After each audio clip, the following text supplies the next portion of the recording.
Breast Cancer Awareness Month, October 2021, and we are here today with Roy, who is a breast cancer survivor who has been treated with us here at Premier Surgical Group in Merced.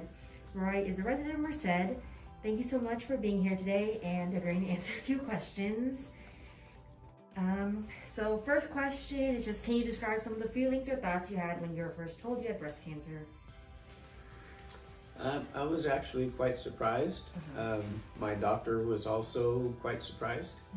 I had had a small lump in my chest for some time, and they didn't think that it was anything really to be concerned about. So when the pathology report came back positive for adenocarcinoma, it kind of shocked everybody. Yeah, for sure. How has that diagnosis kind of impacted your day-to-day life, such as work, school, or other personal relationships or social life sort of thing? Sure.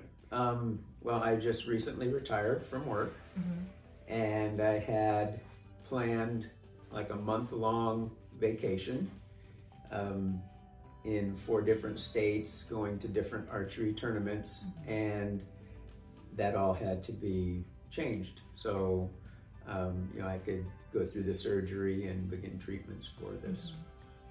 What would you say is the most difficult part of your journey, and how did you overcome it? Wow, that's a really good question. I think for a lot of people, just accepting the fact that it's happened. For me, I didn't really have to come to terms or grips with anything. I've actually worked in the field for a long time. My whole career was with animal science, and we've done a lot of oncology work. So I kind of knew what to expect. So I think in my case, that was much easier for me. Got it. Okay. So yeah, your case is definitely unique, considering that it's a very low chance for males to get breast cancer.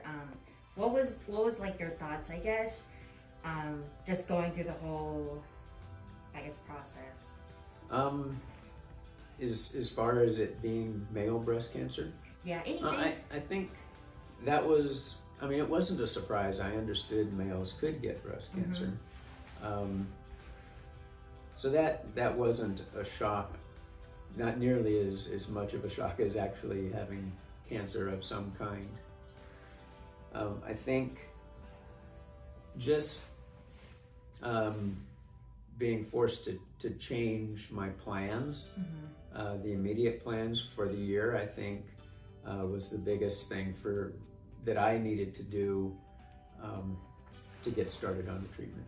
Got it. Okay, and then what activities have you participated in that helped you during your journey? Well, I've always been very healthy. I've been an athlete since high school. Long distance running, cycling, backpacking, and I've been able to continue those activities. So I don't think that part has really changed my day-to-day routine much. I'm a little bit more tired, so I have to make sure that I don't overdo it, but I am still able to remain active. Okay, that's good. Who or what have you leaned on the most for support during your treatments? My wife and my family. That's good. And then, do you think COVID had any significant effect on your experience? Not yet. So I haven't had COVID, so I've been fortunate in that respect.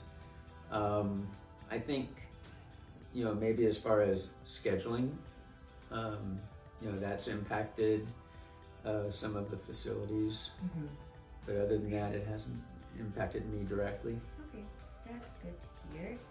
And then just last question, do you have any advice either for dealing with breast cancer or just screening or anything like that?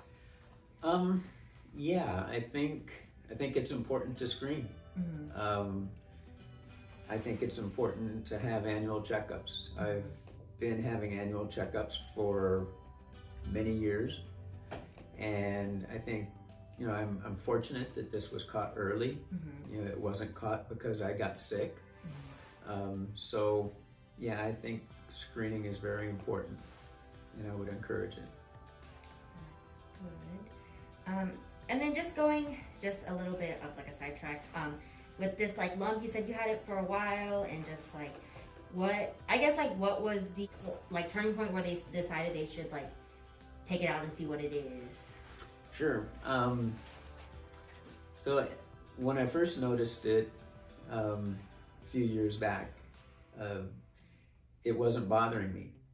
So my doctor thought, well, it's probably just some sort of fatty tissue. And the beginning of this year, it got sensitive. So that's when we decided it would be important to take a closer look at it. We had it imaged. And rather than just do a needle biopsy, he decided to take it out. So I had a lumpectomy and sent it for pathology. And due to the pathology report, required a second surgery to go in and clean out more tissue. Okay. And that's basically all the questions I have for you. Yeah, do you have any questions for me or any comments or anything like that? No, not really. Okay. Yeah, thank you so much for agreeing to be interviewed. I definitely learned a lot. You're welcome.